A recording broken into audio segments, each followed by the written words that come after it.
Samantala, magsisimula na ang pamahalaan na mamahagi sa ilang mga probinsya ng cash relief assistance para sa mga apektado ng oil price hike, partikular na ang mga nasa transport sectors. Ayon sa anunsyo ng DSWD, 5,000 pesos ang ipapamahaging ayuda sa mga tricycle drivers na uumpisahan bukas, April 8. Narito ang iba pang detalye sa balita ni Graciela Corazon. Simula bukas, April 8, 2026, sisimulan na ng Department of Social Welfare and Development or DSWD ang pamamahagi ng cash relief assistance sa ilalim ng Assistance to Individual in Crisis Situations o AICS program ng DSWD sa iba't ibang rehiyon para sa mga public utility vehicles or PUV drivers. Ito ay sa ilalim ng patuloy na inisyatiba ng DSWD, alinsunod na rin sa utos ni Pangulong Ferdinand R. Marcos Jr. na walang dapat na maiiwan ng mga PUV drivers na apektado ng patuloy na pagtaas ng presyo ng produktong petrolyo sa bansa.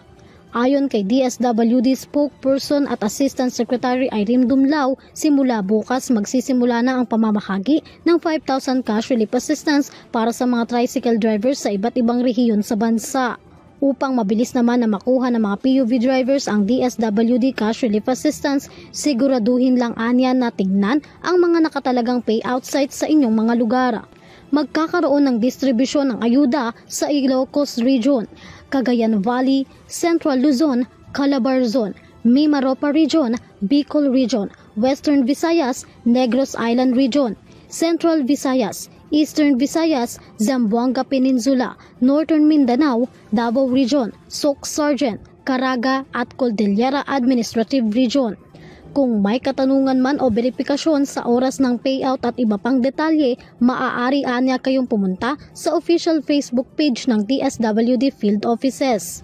Samantala, para naman sa mga public utility vehicles or PUV drivers na nasa National Capital Region or NCR na hindi pa nakatatanggap ng kanilang cash relief assistance, gayon din ang mga kabilang sa mga supplemental list, magsasagawaan niya ang DSWD ng special payout sa susunod na linggo. Para sa EuroTV News, Graciela Corazon, sumasaludo sa bawat Pilipino.